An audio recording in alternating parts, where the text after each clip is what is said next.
बिस्मिल्लाहिर्रहमानिर्रहीम, अस्सलाम वालेकुम। Common greetings and responses. Common greetings and responses का मतलब ये है कि जो हम आम तौर पर सलाम व दुआ एक दूसरे के साथ करते हैं जब हम पहली दफ़ा मिलते हैं। तो आज की इस वीडियो में मैं कोशिश करूँगा कि अंग्रेज़ी और उर्दू दोनों में आपसे बात करूँ और दोनों को हम ठीक तर्ज पर देखने और समझने की कोशिश करें। हर दफ़ा ये करता तो हूँ, लेकिन कुछ लोगों को ये होता है कि आप सारा अंग्रेज़ी में बात करें। तो साहब, मैं जिनको सिखाने जा रहा हूँ, अगर मैं सारे अंग्रेज़ी में बात करूँगा तो उसका नुकसान ये हो सकता है कि उन्हें बात समझ नहीं आएगी और बाद में वो कहेंगे बड्डा अंग्रेज़। तो इसलिए मैं कोशिश करता हूँ इसको दोनों ज़बानों में इस्तेमाल करने की। तो क्या है कॉमन ग्रीटिंग्स एंड रिस्पॉन्सेस। और ग्रीटिंग्स में देखें जो हेलो है, हेलो हम तो ज़ाहिर बहैसियत मुसलमान अस्सलाम वालेकुम कहते हैं, लेकिन हेलो के लिए मैं आपसे अर्ज़ करूँ कि hello a universal and friendly greeting. Hello is what? A universal and friendly greeting. यानी पूरी दुनिया में जब आप किसी को भी हेलो हाय करते हैं तो उसे उसकी बात समझ आती है, इसलिए इसे यूनिवर्सल ग्रीटिंग कहा जाता है। आप ये कह सकते हैं। और जब आप कहते हैं तो आप किसी को जब मिलते हो, आप अस्सलाम वालेकुम कहते हो या हेलो कहते हो, तो उसके फ़ौरन बाद आप क्या कहते हो? How are you, how are you, how are you, यानी आप कैसे हैं। जवाब में वो जो भी आपको कहे वो तो हम आपसे रिस्पॉन्स में जब बात करेंगे, क्योंकि अभी हमने कॉमन ग्रीटिंग्स एंड रिस्पॉन्सेस का ये सेशन है, तो अभी तो मैं आपको ग्रीटिंग्स एंड रिस्पॉन्सेस दोनों के ऊपर बताऊंगा। तो अभी मैं बता रहा हूँ जब आप किससे मिलते हैं। फॉर्मली मिलते हैं तो आप क्या कह देते हैं? Hello, how are you. और अगर आप इनफॉर्मली किसी के साथ मिलते हैं, जो इनफॉर्मल होता है, तो उसमें आप हेलो के बजाय हे बोलते हैं। क्या बोलते हैं? हाय या हे। और जिस घड़ी आप हाय या हे बोलते हैं तो नॉर्मली अंग्रेज इसके बोलते हैं hi there, hi there, hi there. There से मेरा THER यहाँ पर देयर है। जिस घड़ी वो कहेंगे हाय देयर, तो उसके बाद वो कैसे how is it going, how is it going, क्या चल रहा है, कैसे हो, हाउ इज इट गोइंग, वो इस्तेमाल कर सकते हैं। और अगर आपके सामने कोई कहता है हेलो या hi there, how is it going, कैसा चल रहा है सबका सब, ये हो सकता है। इसी तरह से गुड मॉर्निंग का जो लफ्ज़ है, गुड मॉर्निंग का, उसको गुड मॉर्निंग भी बोलते हैं, गुड मॉर्निंग भी बोलते हैं, मॉर्निंग बोलते हैं उसलिए चूंकि ING का जो लास्ट वाला है, आपको मेरा लेक्चर साउंड वाला याद होगा, उसमें जो जी का साउंड है, जो ING पे जो लफ्ज़ ख़त्म होते हैं, नॉर्मली उसको शॉर्टन करने के लिए वो ग का साउंड जो आखिर में आता है वो नहीं बोलते, इसलिए वो बोलते गुड मॉर्निंग।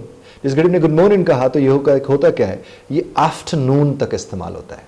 तो good morning is used in the morning until around noon, until around noon, यानी नून के करीब करीब जाकर, दूसरे मानों में 12 बजे तक आप उसे गुड मॉर्निंग कह सकते हैं। अब किसी के साथ आप मिले हो ये रास्ते में से चलते हुए, तो आपने से कहते गुड मॉर्निंग, जो ही आपने से गुड मॉर्निंग कहा, साथ ही आपने से दुआ दे दी, तो दुआ के तौर पर आप क्या कहें? हैव अ गुड डे और have a good day, day, have a good day और हैव अ गुड डे, यानी आपका दिन अच्छा गुजरे। और जिस घड़ी आप उसे कहते हैं आपका अच्छा दिन गुजरे, तो साहब ये दुआ ही है। उधर से आपने उसे सुबह बखैर कहा, गुड मॉर्निंग कहकर, और साथ ही आपने क्या कह दिया? Have a good day. इसी तरह से जो गुड आफ्टरनून है हम इस्तेमाल करते हैं, अर्ली टू लेट आफ्टरनून के लिए इस्तेमाल होते हैं। तो गुड आफ्टरनून इज यूज्ड, वो किसके लिए इस्तेमाल होते हैं? Early to late afternoon, like 12 o'clock से लेकर आगे, जो 12 आपका दोपहर का है, वहाँ से लेकर आगे वो शाम तक ये चलता रहता है, और आप उसके लिए क्या कहते हैं? Good afternoon.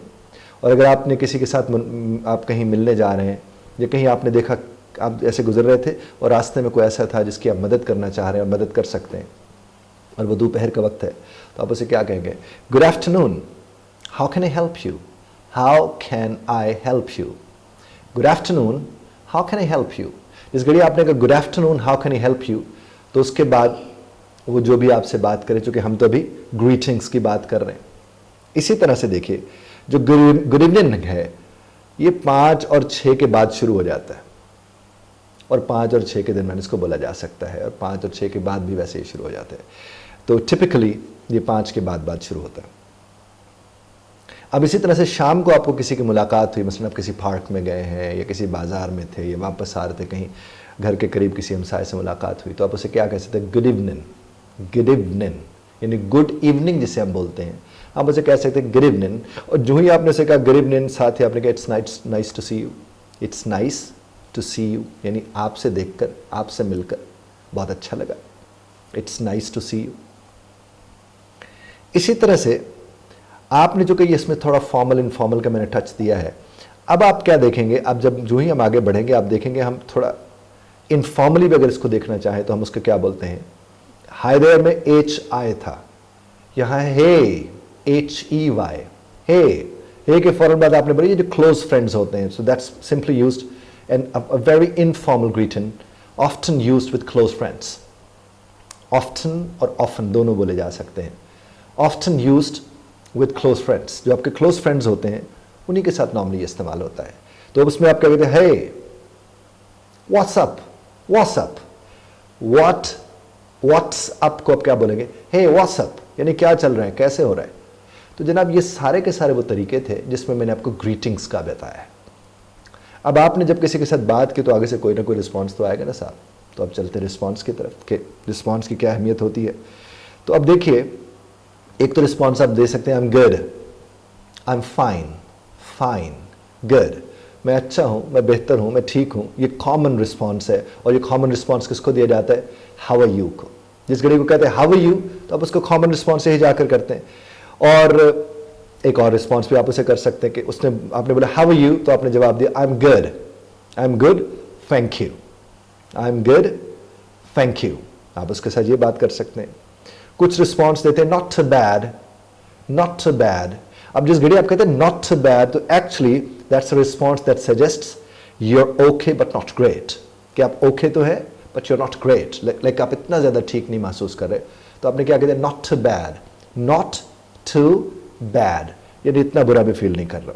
इसी तरह से किसने कह दिया how is your day, how is your day, आपका दिन कैसा गुजर रहा है जनाबे वाला, ये दिन कैसा रहा। तो आपने कहा not too bad, thanks for asking, not too bad, thanks for asking. पूछने पर मैं आपका शुक्रगुजार हूं, बस कोई इतना अच्छा नहीं था या कोई इतना बुरा भी नहीं था।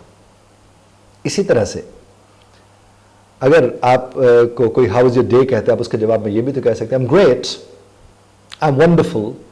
आप जब कहते हैं I am great, I am wonderful, तो what does it indicate, it indicates that you are feeling exceptionally well. वो जो नॉट टू बैड था उसमें तो आप बेहतर फील नहीं कर रहे थे ना, लेकिन यहां पर जिस घड़ी आपने कह दिया आई am great, I am wonderful, तो इसका मतलब यह है कि आप क्या कहना चाह रहे हैं, you are feeling exceptionally well, यानी आप बहुत बेहतर फील कर रहे हैं। अच्छा, कुछ लोग जब आपने मसलन किससे कह दिया how is everything going, how is everything going, सब कैसा चल रहा है जनाबे वाला, तो आप उसके जवाब में कैसे, आई am great, thanks, I am great, thanks. इसी तरह से कुछ लोग बोलते हैं आई एम सो सो, तो it's a response that suggests you are neither good nor bad.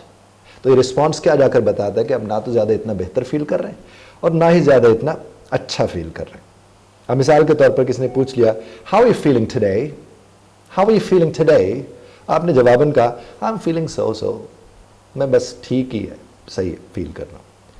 इसी तरह से एक और फिक्रा है कि I am not doing well, I am not doing well, और आई एम नॉट ग्रेट। जिस घड़ी आप ये फिक्रा बोलते हैं तो this actually indicates that you are not feeling well, कि आप बेहतर फील नहीं कर रहे या आपका दिन अच्छा नहीं गुजर रहा वगैरह वगैरह। तो किसी ने मुझसे पूछा व्हाट्स रॉन्ग, व्हाट्स रॉन्ग, क्या हुआ, तो आपको उसके जवाब में क्या कह सकते हैं, I am not doing well, कुछ ठीक नहीं चल रहा, आई हैव अ हेडेक, मेरे सर में दर्द है। इसी तरह से आपने सुना होगा एक रिस्पॉन्स आता है नाइस टू मीट यू। तो nice to meet you is actually a polite response when meeting someone for the first time. Whenever you meet someone for the first time, you simply can say that, nice to meet you, यानी आपसे मिलना अच्छा लगा। अब मसलन किसी ने कहा कि hey, I am Ali, nice to meet you, Ahmed. Hey, I am Ali, nice to meet you, Ahmed. इसी तरह से एक लफ्ज़ इस्तेमाल होता है likewise, likewise. Excuse me. It's a way to reciprocate a greeting, reciprocate a greeting. यानी आपने किसी के साथ, किसी ने आपको ग्रीट किया है, आप उसे रेसिप्रोकेट करें, आप भी इसको कहते हैं हाँ मैं भी कुछ ऐसा ही महसूस कर रहा हूँ। मसलन किसी ने कहा कि hello how can I help you, मैं आपकी कैसे मदद कर सकता हूँ। पहले मैं आपको ज़रा मिसाल उसकी बता दूँ, वो जो लाइक वाइज चूँकि मैं मिस कर गया था। किसी ने कहा गुड मॉर्निंग, गुड मॉर्निंग, और आगे से किसी ने कहा like wise good morning, like wise good morning, यानी जिस तर्ज पर आपने मुझे सुबह बखैर कहा है बिल्कुल उसी तर्ज पर मैं आपको सुबह बखैर कह रहा हूँ। इस तरह से एक और है इस्तेमाल होता है hello how can I help you, hello how can I help you. तो it's a response actually used in a service और कस्टमर ओरिएंटेटेड जो कनेक्शंस होते हैं ये वहाँ पर जाकर इस्तेमाल होता है। मिसाल के तौर पर एक साहब ने कहा कि hello how can I help you today, यानी आज मैं आपकी कैसे मदद कर सकता हूँ। वैसे तो मदद कर ही रहे हैं हम किसी की, लेकिन मैं आज आपकी कैसे मदद कर सकता हूँ, एक एग्जांपल है उसकी। इस तरह से कोई कहते हैं हे व्हाट्सअप, वो जो भी आपको मैंने बताया था इनफॉर्मल एक्सप्रेशन का, hey what's up, it's a pretty common response, ये बहुत ही कॉमन रिस्पॉन्स है to hey when used informally, जब आप इसे इस्तेमाल करते हैं तो ऐसे हे व्हाट्सअप। इसी तरह से एक इस्तेमाल होता है no worries, no worries, it's okay. It's a response that expresses that everything is fine और नॉट टू वरी, ये सब ठीक चल रहा है। अब मिसाल के तौर पर आप कहीं गए हैं और आपने कहा I am sorry for being late, I am sorry for being late, यानी देर से आने पर मैं माजरत खा हूं। नो वरीज, इट हैपन्स, परेशान होने की बात नहीं है, ऐसा चलता है, ऐसा होता है। तो मैंने अभी आपसे जो अर्ज किया, these are all appropriate greetings and responses, but they vary depending on the context. उम्मीद है मैंने आपको आज सिखाया होगा ग्रीटिंग्स का और रिस्पॉन्स का। इख्तिलाफ राय का हक आप महफूज रखते हैं, तर्ज इख्तिलाफ राय का ख्याल रखिएगा।